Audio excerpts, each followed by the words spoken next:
Hey everybody, William Miller, National Brand Manager, here with John. I know I'm driving you crazy. Life was probably pretty good before I got involved with these. John, what are we going to be sharing with the viewers today on our Maintenance Monday? Today we're going to talk about the city water connection versus the freshwater holding tank. All right, John, so the first question is, if we have our coach hooked up to city water, do we then have to use our pump?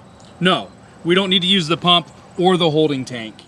So John, as we just pointed out, for a guy like me that can read, that first connection was the city water. And the reason why we don't have to run the pump, as you said, it's fully pressurized, so it's pressurizing the entire system. Over here, the word I love to say is boondocking or off-grid. So we're gonna connect to the fresh water connection instead of that city water connection for those that need to use their pump because they don't have the constant pressure from city water. Correct. So with this, we'll take the cap off and then we're able to fill our holding tank so that we're able to go off-grid or boondocking, as Willie likes to say. All right, John, so one question I immediately have right away is every coach is different. So I gotta believe that with different floor plans, different models, the amount of water that these tanks can hold are gonna be different. Can you talk a little bit about that? Is that the case? And what advice do you have?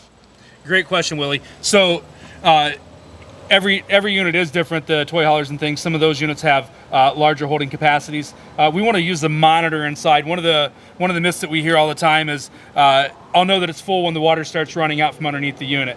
That pipe that's sticking out underneath the unit is not a overflow or to let you know that it's full. That's a vent. So we want to keep an eye on the monitor and never leave this unattended. So as I'm getting to know the RV community, a lot of people like to get set or get ready to go to their next stop.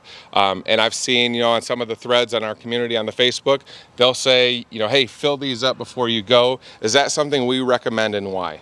No, so we recommend if you're going to fill your freshwater holding tank, to fill that when you get close to where you're going to boondock or whatever.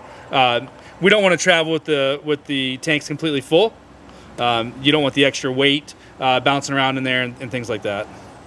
So the next question I have then is, for a lot of our customers, they're going to ask, how do we then use the freshwater tank?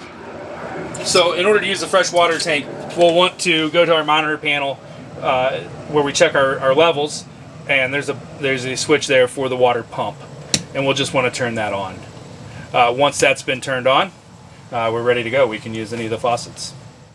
So for those of you that are going to be going and camping and you don't have access to the city water connection and you need to use or rely on your pump and filling your fresh water tank, if you have any questions, please again, touch base, connect with those other RVers that are in our community on Facebook or other social platforms, or we always welcome your continued questions after review of this Maintenance Monday video.